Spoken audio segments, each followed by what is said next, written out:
flag indicating that they did get to the overtime line before the caution came out. Waiting for an official word from NASCAR, but Keith Broughton looks like he's celebrating.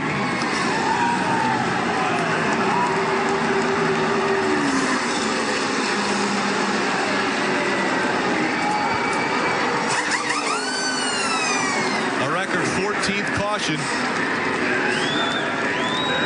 Still waiting to hear the official word if they did get past the overtime line before the caution came out. If they did, it will be Kasey Kahne's first Brickyard 400 win.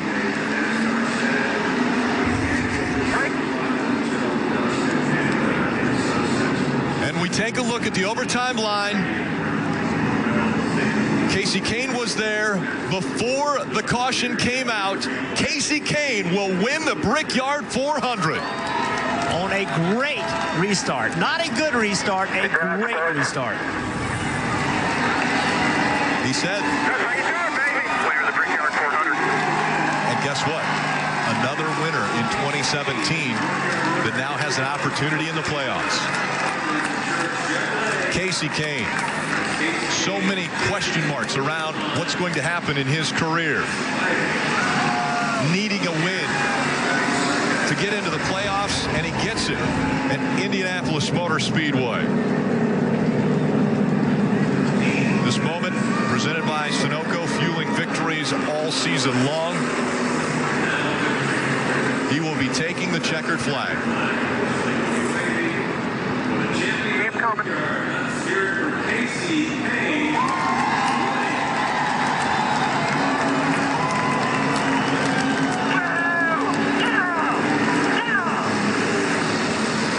And there's the celebration. You have to feel good for this team and Kasey Kahne. With all they've been through, I mean, Kasey Kahne has won 17 Cup wins, 17 Cup wins. 18 now. 18 now. And you have to feel good about this win. A big, big win for Kasey Kahne. He wins the Brickyard 400. We'll hear from him next. And it sure feels good. The crew has made its way out to the Yard of Bricks. And Kasey Kahne has made his way there as well. The burnout starts for the Brickyard 400 winner.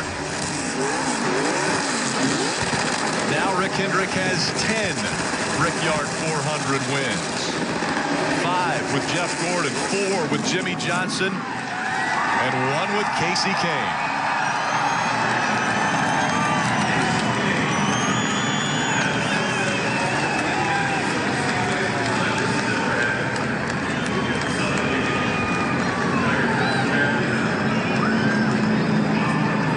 Nearly 6 hours is how long it took for Kasey Kahne to get to this point where he could celebrate with the crowd. 6 hours, Rick, and 102 races. Not just winning the Brickyard 400, but breaking that long career winless drought and doing it against Brad Keselowski. Final restart. Entered that restart in second. As you mentioned, Jeff, got a great launch. Took the lead into turn 1. Every time you have to have maybe a little bit of luck on your side. And it was Keith Broughton calling him down to pit road. And he was on pit road to get the pit stop work done. Like Brad went before he did. With make sure interview with NBC SN. Congratulations to Kasey Kahne.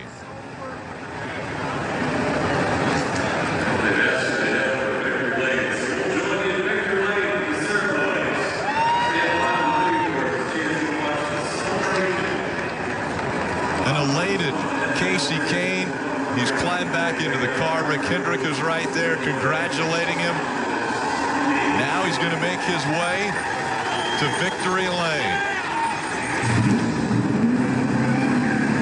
The most historic racetrack in the world. Indianapolis Motor Speedway.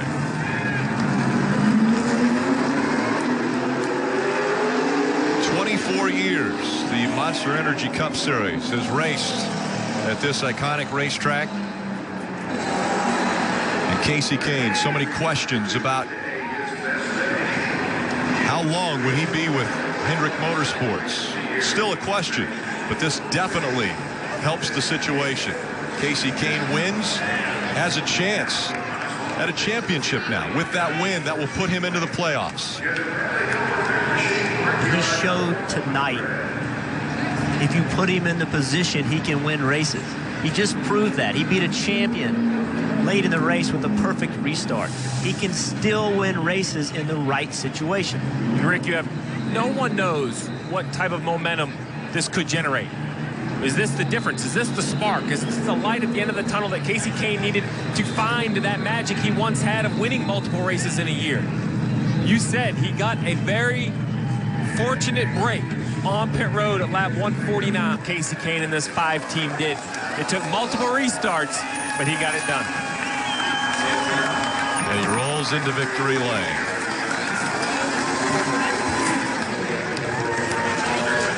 All smiles out of Kasey Kahne. You mentioned the athlete that Kasey Kahne Martin. This is going to be a celebration, Rick. A long time in the making for Kasey Kahne. Welcome back to victory lane. I'm not sure what's bigger, the win here at Indianapolis and winning at the Brickyard, or maybe the win for your career, Kasey. The career is big for sure. The history here, and to win at this track is unreal. We used to always be really close. Lost to Jeff, lost to Tony. Just such fast cars back then. And today the strategy got us here. And this Farmers Insurance Chevrolet was great once I got out front. I just had to get there. I'm exhausted. I'm drained. I don't have any fluids in me, but unbelievable win. The team just kept working. Great pit stops. Thanks to everybody at Hendrick Motorsports, Farmers Insurance, Great Clips. Chevrolet has been huge to us, and yeah, to win it at Indy is unbelievable. I wish my son Tanner was here. I got to ask you about that final restart. Jeff Burton called it not a good restart, a great restart. How did you pull off the pass on Brad Keselowski? The one before just didn't work. Everything went wrong. Final one, everything went right. And once I got to turn one, I had good power and I was able to clear him off one. I'm exhausted, but yeah, it's pretty crazy. I wish my little boy was here. I'd make it all. What's the emotion, Kasey, with all the talk going on about your career? What's the emotion when you finally get back to victory lane like this? This feels good to win. You know, it feels good to, every these people that work so hard, it feels good to get them in victory lane and show that we can do it if things go our way. You can tell he's exhausted and cramping up. He had mentioned the cramping earlier. He needed some fluids, so no fluids in him, but obviously this is going to be a big celebration for Kasey Kahne. He and his sister Shannon moved here to Indianapolis, Rick, years ago to start his sprint car career. So this is going to be an emotional day and an emotional win for Kasey Kahne. He referenced his son Tanner. Tanner just a year and a half old. Kasey Kahne's going to take some drinks. We've seen this so many times. The driver at the end of a race at Indianapolis sits down next to his car because he's so exhausted, so completely drained. It's been a long day. It was a warm day. Keith Rodden there helping him out, the winning crew chief.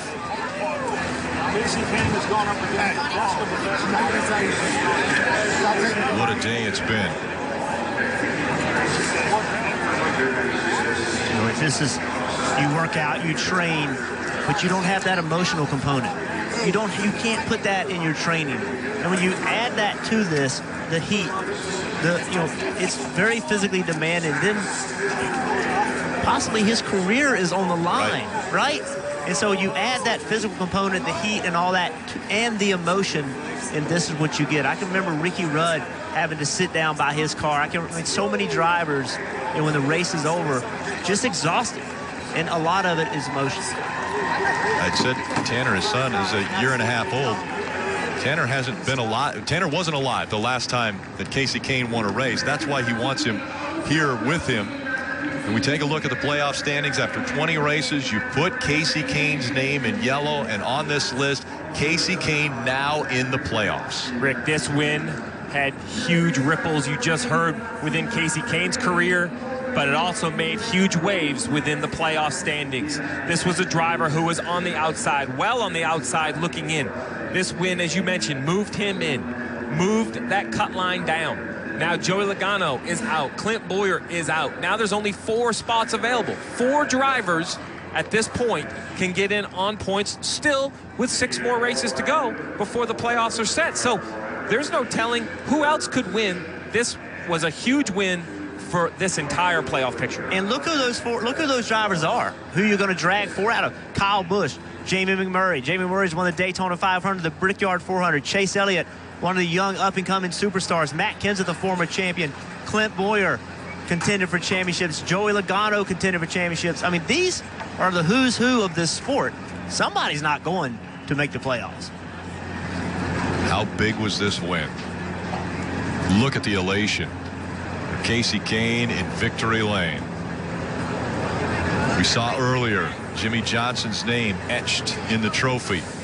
Well, now Kasey Kahne's name will be added to the Brickyard 400 trophy. Dave. Brad's had a quick look at his race car. Where you were lined up there on the final restart, Brad, did you think it might be yours? Yeah, I did. I'm not sure. Kasey, he did a heck of a job today. Drove a hell of a race, and I was happy for him. But of course, I wanted it for my team in the Miller Lite Ford. I thought we were in the right spot. You know, you've seen, I think, all day where you get somebody on your outside in the corner, you got real loose. But he drove in there and he just stuck. And I don't know, probably got the wrong lane there or made the wrong call. I'm not so sure. But the double file restarts, we just the way they had the cars, Dave, just. Everybody was on edge there and then some, and I guess maybe I just guessed wrong the last one. And you took what was called at the best, maybe a top 10 car today, and put it up front with a possibility to win. Yeah, that's as much on the team as me with the strategy calls that Paul and everybody made with the Miller Lite Ford. So I felt like I was just holding on from there to make the most of the day.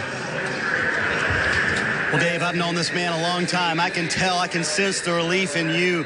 If you're going to pick a first race to win, Brickyard 400 is not a bad one, Keith Rodden. No, it's a great race to win. I mean, I'm just so proud of everybody on this Farmers Insurance Chevrolet team. They've worked so hard all year. Every week, at some point in the race, we're like the fastest car, and we never put it together. And this week, man, I just really got to credit our teammates, Chad Canales and everybody on the 48 team. We talked about what we're going to do. Like, we're not going to win from 14th, so we got to do something different. And we just caught the caution lucky and got out there. And then Kasey did a just incredible job getting those restarts done. It reminded me so much of Sonoma in 2009 when he did that and held everyone off. And obviously our car is plenty fast. We just have to get that track position. So next week, Pocono, we're going to qualify better, like we always say. But, you know, it's so much fun to win with these guys and to win for everyone at Team Hendrick. So really proud of everybody. You and Kasey have been through so much when you were his engineer and you guys were winning races through the recent slumps. How proud are you for him that this has happened today? Oh, I'm incredibly proud of him and so happy for him and that he could figure out how to get it done when he wasn't a control car, and everybody kind of bags on some of our guys in their restarts, but he had an incredible restart, and then just to drive through the speedy dry, a little bit of oil maybe, and clear Brad like that. I mean, this can't say enough about it. It was just a great, great effort by Kasey all day and everyone on our team. You got a date with some bricks right over there. Yes, I do. I can't wait to kiss the bricks. All right, Keith Rodden, Kasey Kahne, this entire team get to go kiss a little bricks, Rick. That tradition was started by Hall of Famer Dale Jarrett. And so the team has made their way to the bricks. We're going to hand it off to Krista, Kyle, and that tradition starter, Dale Jarrett. Thank you, Rick. Yeah, look what he started. The crew ready for that kiss. A race that lasted over 6 hours. Keith Rodden just leaving victory lane now, walking behind us. Fist pump still going as he makes his way over to his team. The kissing of the bricks, the tradition for the Brickyard winner. And this race, I mean, it had everything. When a race is bookended by red flags, we had 3 red flags, one for weather. Then we really thought we'd get into a case of darkness. I mean, the sun is basically set here on Indianapolis Motor Speedway. I don't even know. I'm spent. Yeah, there's so many different directions we go. The race started. They run, 10 or 15 laps, and then we stopped for a while. And then at the end, I didn't think we were going to get it finished. And that's kind of the way it was. And in between, there was just a lot of laps run. And that's all you can really say. The big moment came for me whenever Kyle Busch and Martin Truex took themselves out of the race or were taken out of the race down at the end.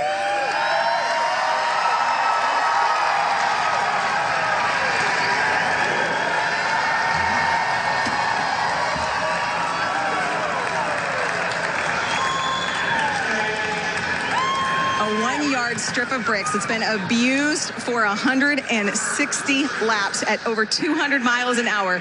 Dale, they are covered in grease, dirt, grime, and somehow you thought it was a good idea to do that. We thought it was a different idea. I'm not sure how good an idea we thought it was at the time, but we thought it was something different. No, obviously something we had never seen. Todd Parrott and myself, we took our crew out there, and it's great to see, that it's become a tradition, and everybody looks forward to that. And, and they talk as much about going to kiss the bricks as they do to get a Brickyard trophy.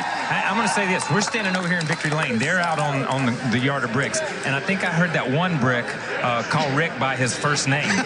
He's so acquainted. Yeah, he is so acquainted. Yeah, the same one. He's kissed that same brick so many times. I think it knows him personally. But it was a crazy race. So many strategies. Steve Letarte and Jeff Burton and Rick Allen did a great job of keeping people informed on what the strategies were. I mean, we had guys at the end on a fuel strategy. You had guys at the end you knew were going to have to pit. You knew you were going to have to pit. And these guys pitted at just the opportune time to be able to take advantage of when the caution did come out, and they were the guys to beat. You're talking about when you said the Brick knows him well, Rick Hendrick, yes. The owner. This is Kasey Kahne's first Brickyard win, but Rick has won 5 with Jeff Gordon, 4 with Jimmy Johnson. So this is the 10th time that Rick Hendrick has been able to do this right here. And really, that's what you did, Dale. You went out there, turned your hat backwards. Turned it backwards. And that's the sign that you're about to do this. That's what we did, there was nothing orchestrated about it. We had everybody scrambling. They had no idea what we were going to do. At that time, you had a Victory Lane that raised up and actually rotated, and we were like, get us down from here. And they thought we were crazy, and which we were. But it was a great feeling to go out there. And you can see just how spent Kasey Kahne is. Yes. We talk about this, only a 400-mile race, but it's one of the hottest ones. They sealed these cars off. It gets so hot inside.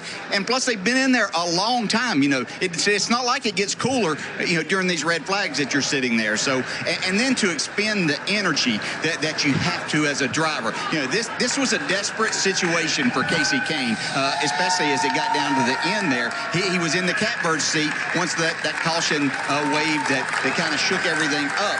But from that point on, he had to dig deep to figure out what he had to do. Looked like he might have given it away, or it was taken away, however you want to look at it. But what a great restart he did there at the end, and now he's getting the spoils of the victory here at Indianapolis. This is a place that doesn't need anything extra, because the drivers, it's just such a huge event at the world's most famous speedway. But today we had more than we can talk about here tonight. As you see, they do the kissing of the bricks a couple of times for all the photos, all the sponsors, to make sure that they have all the... that was Canals that came up from one and went from one side to the other and high-fived everyone. And I think that in itself, watching Chad come out here as we watch these guys kiss the bricks again.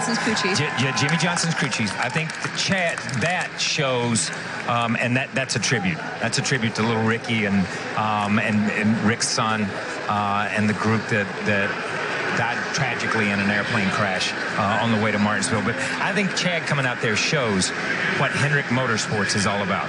It's a family. It's a team, and it's a family. Jimmy Johnson, even though he's torn up and on the truck, Dale Jr., those guys that drive for Rick, they're just as happy as these guys are out there kissing the brick. You go through streaks like this, winless streaks like Kasey has been, and we know he's such a talented driver that if you look at it though, there have been opportunities every time that they had a fast race car, there was always something going wrong. Now, they made some mistakes themselves and got involved in some accidents, so you could say bad luck part of the way. And today they had some good fortune as they were sitting on pit road finishing their pit stop when the caution came out, and that allowed him to go back out there as everyone else had to come back in. He had his 4 fresh tires, no laps on them, and was actually put in the best position late in the race to capitalize on this situation. Yeah, I think that was lap 149, and we've talked about the winless streak. It's been 102 races back nearly 3 years, August of 2014, since Kasey Kahne has been to victory lane. So you know how hungry he was. I can't wait till he gets over here and joins us to ask him about when they went 3 wide. Oh my gosh. Into turn 3. It was Jimmy Johnson, Kasey Kahne, and Brad Keselowski. That image alone showed how much a win here means and how bad they all wanted it. Who did they think they were? William Byron? Come on. I mean, he's the only man I've ever seen pull that off, and Yes. they didn't pull it off. Still did. But what a great, I mean, that was 3 drivers realizing this was a Brickyard 400. They were throwing caution to the wind. Not a one of them was willing to lift going into turn 3. And that's a hard corner by yourself when you're running in there at close to 200 miles per hour. When you dissect that corner, when you step back and dissect that corner, it's a Penske car wanting to win for the first time. Yes. It's Kasey Kahne wanting to get that monkey off his back. It's been so long.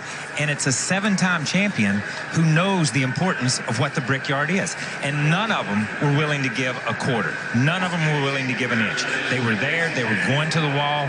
One of them ended up going to the wall and coming in on a record.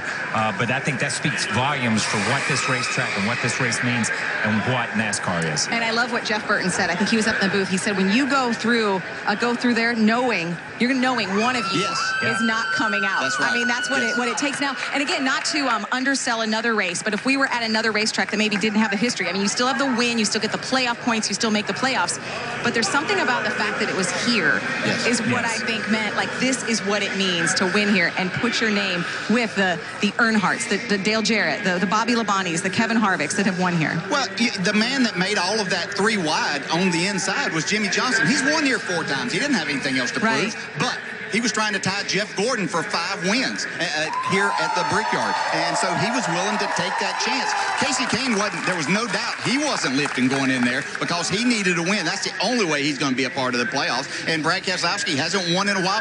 Penske has never won the Brickyard 400. So as you said, Kyle, it's just a perfect setup for what everybody wanted to do. Different agendas, but they all wanted the same outcome, and that was to be here in this victory lane right behind us. We're going to be with you for a little while. We're going to hear from not just that driver, obviously Kasey Kahne, the winner of today's Brickyard 400 here at Indianapolis, all smiles with his team.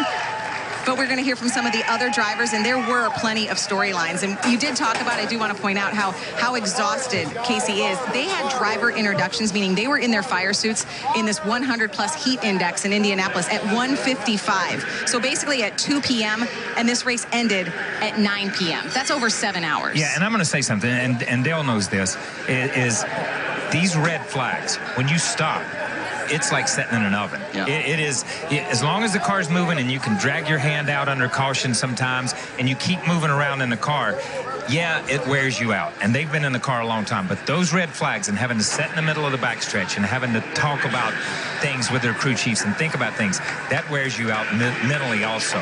So I think he's physically and mentally spent. Yeah, and we may have a new tradition started here. They have left their race car over in Victory Lane, and they're doing Victory Lane celebration at the Yard of Bricks. I like that idea. That's pretty cool now. So we may have something that we'll see happen from here on out. Who knows? It's all about tradition. So, yeah, you see, we're going to talk to Kasey Kahne, and you saw some of the other names there, some of the other driver interviews that we will have for you. No question, and we do want to point out the 2 of the red flags, like you talked about, Kyle, towards the end of the race, drivers still in their car, and it was just as hot and humid at about 8:30 p.m. as it seemed like it was this afternoon. But we did have that red flag earlier for weather, about a 2-hour delay. Yes, drivers were out of their car, they got out then. But they still have their game faces on. It's not like you can just, I would imagine, once you're up for a race, yes, you can go back and sort of relax a little bit with your family, but you have to keep your game face on. Yeah, this is the kind of race, when you run a race that's this long and this involved with red flags and getting in and out, it's like an endurance race. It's like an IMSA race where you need multiple drivers to go in and out. You just tag team it. But it is on a day like this, and Jeff Burton talked about it on the broadcast, how you get keyed up and then you get out and you calm down and then you have to get keyed up again and then you have the red flags and you're focused on the guys you're racing with, not maybe the big picture of what the race is, but just the guys you're racing with. And every time there's an accident and every time there's a caution, the scenario changed, and it changed over these last 2 or 3 restarts for Kasey Kahne and Brad Keselowski and the guys that were behind them. Yeah, and as you sit there and you you've lost all these fluids, you've been sitting in there sweating all of this time, you get down to the most intense time of the race when you're trying to win. So you're obviously gripping the steering wheel a little bit tighter. Your midsection is tightening up a little bit as you try to drive off in the corner, not knowing if that thing was going to stick or not. Kasey Kahne couldn't lift going down into turn 1 on that last restart. So you start cramping there, you get cramped. And Kasey Kahne works extremely hard on his physical conditioning. And so you know just how difficult this really was to make all of that happen and to get through all of that. Yeah, the Tour de France just ended, has 21 stages. This only has 3 stages, but it lasted over, nearly 7 hours. Framed by some red flags, and there was a scenario with just under 50 to go that completely changed the landscape of this race with Kyle Busch and Martin Truex Jr. We'll talk about that. But first, let's hear from some of the other drivers in this race, including the gentleman who holds that last playoff spot currently. Well, Matt Kenseth will come away with a top 5 finish, but Matt, for a minute there, it looked like you might have had the winning strategy. So much has played out since then. What does it mean to come away with this 5th? Yeah, I mean, I thought we had the 3rd best car and the 2 best cars, wrecked on that restart, the 78 and 18. So I thought Jason had good strategy. We had really great pit stops today, and I think if we went green to the end, I think we were sitting in the right spot. I don't know that those guys could have made it without really slowing down a lot, and we were mowing them down fast, but just got a caution, and the pit road didn't work out with the guy who was in front of me being a quickie yellow, and then just couldn't get restarted where I was kind of stuck in there. So overall, it was a good day. Just wish we had a better finish. So much carnage in this race. Did it feel any different to you? You've been here so many times. Yeah, it was kind of ridiculous. It was just a restart and a wreck and a restart and a wreck and a restart and a wreck. Just repeat. It just kept doing that. So yeah, it was bad today for some reason. Like I said, we had that one little green flag stretch, and then it wasn't long enough for us. Thanks, Matt. Ryan, how in the world did you guys parlay that into a top 5 finish today? Right place, right time, and obviously track position. Casey proved what that was like. Congratulations to him. But it was a good run for our Velveeta Chevrolet, and the call to stay out was all about track position. We knew we were going to be worse on tires, but you saw what the restarts were like, and we've seen that here before, but not to that extent. I was going to say, can you describe a little more what the racing was like today? Seemed pretty fierce. That restarts, that's not racing, that's just craziness. So we were fortunate to make it out of a couple of those. Did some pretty good bumper car playing, but it was I guess to our advantage.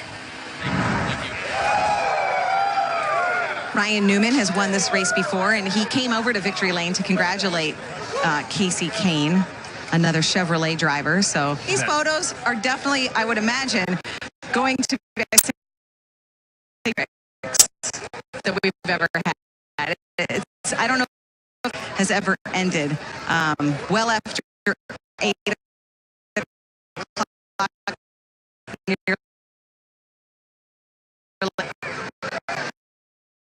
Absolutely exhausted when he got out of the car. In his voice as he was trying to answer Marty's questions earlier when in the victory lane interview, and Marty was asking great questions, and he was like, "Yeah, that's what I was thinking. Yeah, that's what I was doing." Yeah. He didn't even want to think about it or answer. He just wanted to be in the moment. And listen, this is a Brickyard. If they want to stay out there for the next hour and a half, turn the lights on, people. We'll get some cars out there and some headlights so they can stay out there and celebrate. That's what this race is all about, and that's what we've talked about it. There's certain races that you shouldn't just go to victory lane, get your trophy, wave at the crowd, and walk off. You should savor that moment. You should be able to enjoy it and be able to be there in the moment. This kid's waited a long time. It's been well documented that he's disappeared the last 2 or 3 years, and we've all talked about it. What's wrong with Kasey? What's wrong with this team? So for them to be there, he needs to savor this moment. Yeah, and you can say, we talk about the heat and getting dehydrated, and then you throw in the carbon monoxide being inside this race car for so long. That makes you not feel very well, gives you a headache, and you don't really want to drink a lot. Now's the time you need to rehydrate, and so it makes it difficult to recover from all of this as you're trying to enjoy this. As you said, it's the Brickyard 400. You're standing at places that champions have stood, and you've got a trophy that everyone comes here and wants to be a part of and to have at the end of the day. And what a great time for this. You know, it's been questioned. His name's come up. Casey's handled it well. Rick Hendricks handled it well. You know, we don't. Is this going to save his job? We don't know what's going to happen. We know he has a contract for next year. Is that going to be honored, and are they going to be racing? But what we do know that it is going to put him in the playoffs, and he has opportunities to do more things as this year moves forward. Yeah, it was less than a month ago that he had that, I believe, a press conference or talked about it and said, I want to be in a good situation. I want to be wanted. I want to perform. So those are some things we can ask Casey when he comes over here. I think we're just going to say congratulations and great job and let him get a drink to soak it all in, because most certainly he definitely deserves it. So we're also going to hear from some more drivers when we come back to our nightcap, if you will. We're just getting started. Kasey Kahne gets to do this, kisses the bricks here in Indianapolis. More interviews to come. The end of the week. Work is over, school is out, and the wild ones come out to play. The green flag is out. Pups get a chance to dance with the big dogs. Oh, they're going at it. Roars from engines. Trouble. It's a wreck. Compete with roars of fans. To the checker flag. And the stadium lights become a spotlight for one. Here he is, Johnny Sauter. It's truck season, America.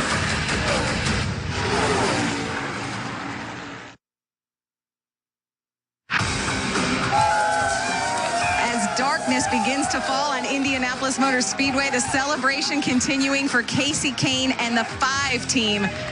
Champagne is flowing out on the yard of bricks. Kasey Kahne, the winner today, and that means he moves into the playoffs. The names in yellow are the winners, so now we have 12. There you see, of course, Kevin Harvick, a former winner. He won at Sonoma earlier this year. He also finished in the top 10. That means tomorrow is a Bloomin' Monday. When Harvick finishes in the top 10, it's a free Bloomin' Onion, and we made the point, it's almost Monday. Yes. Getting there. Yeah, we're really close. We're close. We're a lot closer We'll be the to first Monday. in line. Yes, we will be. Harvick finished 6th, and he spoke after the race with our Dave Burns. Unofficially 6th. What was that like? Yeah, for us it was like in the middle of the hornet's nest back there. Once the caution came out, and then you had all those guys that stayed out, and then everybody pitted, and we wound up coming out 8th, I believe, 8th or 9th. And I had a bad restart because I was stuck back there and no doing of our own, just the way that everything cycled around. And everybody did a great job on our Jimmy John's Ford. We just never could make up any ground. I was on the outside, stuck behind the 31, losing spots, and then they'd wreck and make up a couple spots, and it was crazy. It seemed like 6 hours plus, didn't it? Yeah, it seemed like 6 hours plus, but everybody did a good job. There's nothing we can do about when the cautions come out for people wrecking. Just wasn't our day to have everything cycle around. Thanks. Joey Logano brings the 22 car home 4th. Joey, if you had a little more time for it to play out there at the end, did you think you had something for the leaders? I was hoping for another restart. I was hoping for a caution to come out before we got to the restart, or whatever that line is back there, the overtime line. But, you know, overall, it was a good day for our Shell Pennzoil Ford. We got faster. We were, you know, competitive there, running in the top 5. We put ourselves behind with track position and never really had the opportunity to get it back until all those wrecks at the end, and we were able to sneak by and grab a top 5 out of it. But we scored stage points in both of them. We gained a few points on the cars we needed to, but the cutoff line got pushed back there with Kasey. So congrats to him, just not good for us. Yeah, with the streak of finishes and misfortune that you've had, is this something that you can build from moving forward? It's, yes, it is something we can build off of. The fact that our car was faster this week, we qualified well, we ran well. We're going to a track that's similar to this in some ways next week. So, you know, it's progress, and that's what we need. You know, everyone's been working so hard at the shop, and engineering department, aero department, everybody has been trying to find whatever we can because we have to right now, and you know, to see our car a little bit faster is encouraging. Joey Logano finishes 4th. That's the 5th straight top 10 for Logano here at Indianapolis. So they have been so close. And we saw Brad Keselowski, his teammate, go over and congratulate Kasey Kahne. So Penske, again, almost, but comes up short. Roger Penske still looking for his first Brickyard win. He has won 16 Indianapolis 500s. It's getting dark, Kyle. Yeah, it's getting dark. and let me tell you, the sun is setting on that championship standing, too. And I hate to say that for Joey, but this is Joey Logano's and Clint Boyer's worst nightmare. Yeah. Having somebody behind them jump ahead of them by winning a race and knock them farther out. You know, we've seen the standings, we've looked at it, and I hear what Joey's saying. He can take a lot from this. To come here and qualify well, he and his teammate Brad Kay, to be in contention for a win, to both finish in the top 5, to salvage something, and yes, to be going to Pocono, which is a racetrack kind of like this. But I'm telling you, there's got to be a sense of urgency inside that Penske organization with that 22 car to say we've got to pull out all the stops and get that victory, because that's the only way. I don't believe with this many races left, with the caliber of cars that are in front of them, that they can point their way in. No, I don't think there's any way of doing that. And you know, it's almost hard for they're trying to be as positive as they can about all of this. You know, it's a long day. All of them are talking about the restarts were crazy. You could tell they're extremely tired, almost to the point of exhaustion. But again, they're trying to be positive about take something away from that. And that's what you have to do, especially when you're struggling, is take away what you can. The fact is, there were 2 cars that were whipping everybody's tail here today until they got in a battle down in turn 1 on a restart and took each other out. Then that opened the door for a lot of things to happen.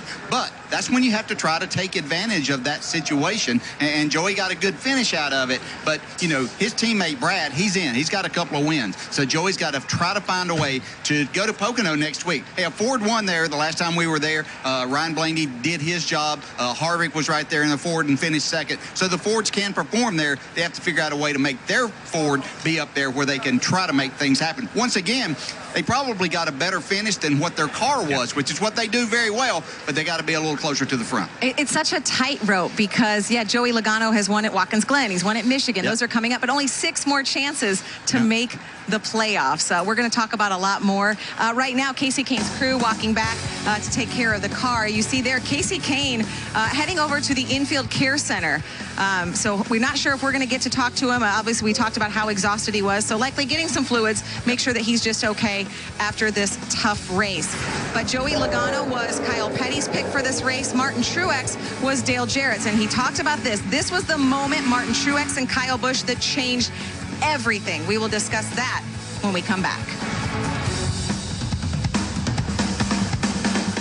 They have been racing at this racetrack for over a century. NASCAR for almost a quarter century now. And for some reason, the greats of NASCAR seem to rise. Green flags in the air. This is Dale Earnhardt Jr.'s last shot at a Brickyard 400. The track drying has gone very well, and we're back to racing in Indianapolis. This is the one. This is the marquee event that could propel a team to a championship. Engine expires for Chase Elliott. A lot of smoke rolling out. Looks like the 88, his final Brickyard 400 appearance, is going to end early. Ricky Stenhouse Jr. hard into the inside wall. Oh, Kyle Busch slides and does the 78. They both go up into the wall through turn 1. Caution comes out. Big flames underneath the hood of Martin Truex Jr.'s car. Caution on the racetrack. The 14 of Clint Boyer involved. Also the 41 of Kurt Busch. Hard damage to the front of that car. The 42 of Kyle Larson into the wall, and a caution comes out. The 48 blows up and into the wall it goes. Green flag back in the air. Caution's going to come out. They're wrecking behind him. And the 11 goes around. They wreck behind him. Kasey Kahne will win the Brickyard 400. Kasey Kahne celebrating. Kyle Busch is not, because Kyle Busch, even though he was so dominant, had such a fast car, won the first 2 stages. You saw what happened there with that wreck. He and Truex with just under 50 to go. So the winless streak is now up to 36 races, his longest of his career. Here is what they both had to say. Got loose and wrecked him. I mean, it was totally my fault. You know, didn't really know what to expect in that position. You know, didn't really realize he was going to drive in that deep and suck me around. So, you know, I got to take the blame for that one. Obviously, it was my fault. So, hate it for Kyle. He had a great car. We did as well. But, you know, that's racing. So, glad I was able to get out. The fire was bad, and, you know, had no brakes. Had to run into the wall a second time just try to get the thing stopped so I could get out. So, fortunately, I'm okay, and, you know, we'll live to race another day.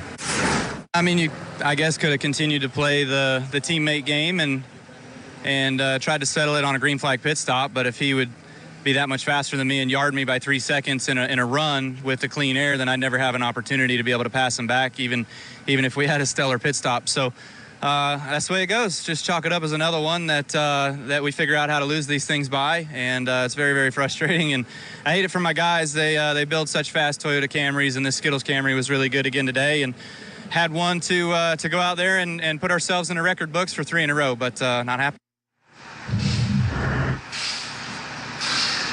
So, yeah, what a rough day. I mean, it looked like Kyle Busch was just going to sail away, going for 3 wins in a row here at the Brickyard. And we all sort of jumped up when that happened with he and Martin Truex, definitely 2 of the best cars today. And no question, Kyle, it was the moment that really changed this race. It was the defining moment, because you had 38 guys that didn't have a snowball's chance. It didn't seem like, you know what I mean? Honestly, those 2 guys were so much better than everybody else. They would just yard the field by a second or 2 within 1 or 2 laps. But here, it's interesting stuff. And we heard, again, we heard Steve and Rick and Jeff on the broadcast talk about it. These guys were in communication. And we heard Kyle Busch say there in his interview, yeah, we'd been playing the teammate game, okay? And we heard Martin Truex say, I didn't think he was going to drive in there that deep. Okay, you can't play that game and race as hard as you want to race and win races. You got to give it up. I love Dale Jarrett to death, but if we're going down in that corner for the Brickyard, and we've got to make sure that I'm in front or he's in front, I'm going to be in front every time. Because that's the way the game's played. And these guys trusted each other, and somewhere there was miscommunication, and that trust was broken. But the reason that they were trusting each other is because they were playing a game with the rest of the field, because they were so much faster than everybody else. And they knew once they got in there. Kyle Busch was exactly right in his comments. I knew if he got out front and yarded me, it was going to be tough. What could happen on a pit stop? What might happen later in the race? I need to be leading this race. Martin Truex felt the same thing. There should have been no communication, I feel, in that last little bit. If you want to play that game early, that's okay. But when it gets down to crunch time, it's time to win. Yeah, and there has to come a time. You know, I understand working with each other, trying to get to a certain point. You have the 2 fastest cars. There's nothing wrong with working with each other to a certain point. But when does that point have to stop? Who makes that call? And it was basically Kyle Busch making that call. Okay, I don't think that we need to do this anymore. Yeah. You know, let him choose the line that he wants to do. If I get behind him, he knew that Martin Truex, we've seen it all year. His car's fast. He gets out front. What are the chances you're going to pass him? You know, your car's not that much better. Very difficult place to pass a car equally as good. So this was 2 drivers going hard at it. And, you know, unfortunately, one of them got a little out of shape and took the other one out. So it was one that made the mistake. But can you say that, well, Kyle Busch shouldn't have driven down in there and put himself in that position? Well, he got out front, so you can't really say that. So, you know, this is one of those difficult decisions that you have to make at some point in time in the race. There was a lot of racing left to go, but they didn't know that it might not take off and go green from there. They could separate themselves from the rest of the field like they had done all day long, and then it come down to them, and then it's down to who can make the best pit stop getting on and off of pit road. Yeah, and let's be clear for everybody, if you've not watched racing, these guys aren't teammates. No. Okay? One drives for JGR, one drives for Barney Visser. Okay? When Kyle says the teammate thing, he's speaking of manufacturers. And that just shows the manufacturing influence, or the manufacturer's influence, that has infiltrated this sport. If you drive for Toyota, don't help a Ford guy, don't help a Chevy guy. Cut everybody off. If you drive for Chevy, vice versa. And this has never been a team sport. We've all had teammates. Yes. And that's a little bit different. Having your teammate is a little bit different. But where we are, and when the business side spills over onto the racetrack, and you've got to be conscious and careful on who you help or what you do, I think that takes away from the sport. And I think that those comments show that was the thought process. Well, it was a rough day all around for the Busch family, because we showed you what happened to Kyle. Kurt Busch also involved in a really scary, hard hit, a scary incident. And look at this video, courtesy of the helmet cam, which Kurt was wearing. This is hard to watch. Yeah, you could see there, he saw an opening. He saw what happened. You could hear him back out of the gas, and then you could hear him accelerate. That is such a great shot, that an opportunity that we've never had before, to see exactly what the driver is looking at, moving his head around, and then seeing that opening. So you go back to the throttle, KP, and then all of a sudden, here comes a car out of nowhere. And we heard Kurt's interview after he came out of the medical center. Had no idea the 14 was going to come off that wall. Had no idea at all. He saw the opportunity, and people will say, and I heard Jeff Burton say it, people will say, well, why do you get back in the gas? Because there are certain tools a driver has out there on the racetrack to keep himself safe. A steering wheel, an accelerator, and a brake pedal. And always, it's not always the best thing to do to slow down to avoid a race or a wreck. A lot of times, you turn the wheel, you stand in the gas, and you power around it.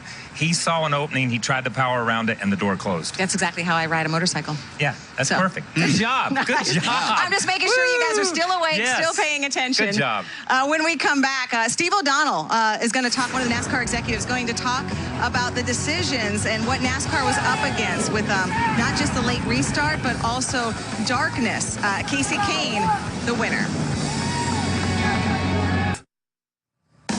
Hey everybody, Carolyn Manno with veteran crew chief Slugger Labby. Victory Lap is coming up in just a couple of minutes, and Slugger, we have a lot to talk about. Those last 50 laps and restarts, we're going to break everything down. Certainly a lot to talk about. Restarts, fuel mileage, Gambo, but we're going to talk about Keith Rodden, crew chief who hasn't won a race in 131 starts, finally breaks through. You all want to talk about Casey Kane?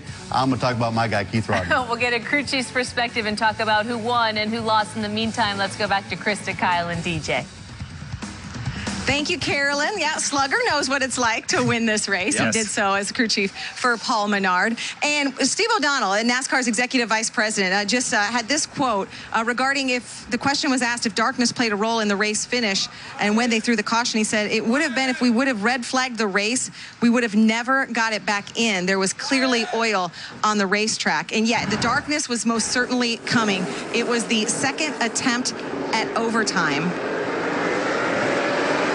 It was already getting dark at this point. I mean, you know, what we see here is not indicative of just how dark the front stretch was at this point in time. I think they had plenty of light to race right now, but anything happening after this point. Yeah, I think they had enough time for about a lap or two. Yes. And that's about where we were at. But you see, as they go into turn 3, go into turn 2, and we start down the backstretch, you'll see the accidents start at the back part of the screen. And as these guys hit, they begin to put down fluid on the racetrack because obviously there's radiators busted. And that's there's the all of that overtime stuff. line. Yep, and when they showed us, when they came back and showed us right here, you see, there he goes across the line, and you'll see the light come on. Boom, the light comes on. So they are straight up. They threw the caution because there were cars stopped on the racetrack. They felt there was oil on the racetrack. If we had to red flag the race because they didn't make it to that line, I agree with Steve O'Donnell. I don't believe we would have got it started. Yeah, and if they waited just a second to get to that, to make all this right, that's the right thing to do. Nothing else was going to happen here tonight. We had our finish right there. Absolutely. It was the right call to make it what feels, a complete race. If it had ended where you don't get to kind of have that finish, I think fans would have been upset, especially after all that they've been through. Yes. Red flag periods for weather, red flag periods for incidents. So no question, NASCAR, and Keith Rodden, by the way, Slugger was talking about Keith Rodden. He came over after going and kissing the bricks, kind of jumps into our shot and says, are you guys on? We're like, no, we're in video. It's okay. And I said, after you win the Brickyard, you kind of just come in. Yeah, you come can in whenever you want. Absolutely. That's exactly right. You do what you want to when you win a Brickyard, and Slugger will explain that later too. Yep, and so sometimes, when you go for a kiss, kissing the bricks, sometimes a kiss, they play hard to get. This track played hard to get today. Oh my I know, gosh. you didn't know where I was going with that. I did not know where she was going. So the track was playing hard to get. She was invading my personal space here, too, if y'all noticed that. What time is it? What time? Hey, a huge shout out to all the fans, all of our crew. All of our crew. Who worked in this heat and humidity. We are going to see you next week at Pocono. Right now, we turn things over to Carolyn and Slugger for Victory Lap.